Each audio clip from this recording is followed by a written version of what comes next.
अनेक आजारपणांचं एक महत्त्वाचं कारण आयुर्वेदानं सांगितलं आहे, ते म्हणजे आपल्या इंद्रियांचा अयोग, अतियोग आणि मिथ्यायोग. म्हणजे जगाशी आपल्याला कनेक्ट करणाऱ्या ज्ञानेंद्रियांचा आणि जगासमोर आपल्याला व्यक्त होण्यासाठी जिवंत, चालतं, बोलतं ठेवणाऱ्या कर्मेंद्रियांचा चुकीचा, अपुरा किंवा अनावश्यक वापर करणं.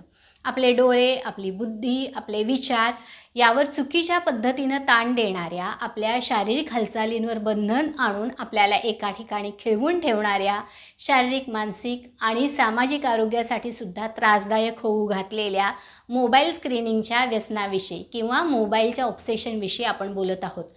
लोभामुळं, मोहामुळं किंवा अपुऱ्या ज्ञानामुळं आपल्याकडून ज्या काही चुका होतात त्याला आपण प्रज्ञापराध म्हणू शकतो. म्हणजे थोडक्यात कळतंय पण वळत नाही अशा सगळ्या गोष्टी.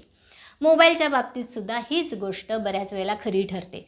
कुठेतरी सामाजिक जीवनामध्ये आपण प्रभावी राहण्यासाठी किंवा एक फॅशन म्हणून किंवा इतरांपेक्षा आपण बाजूला पडू नये म्हणून मोबाईलच्या आहारी जाणं हा प्रकार सध्या जास्त प्रमाणात बघायला मिळतो आहे.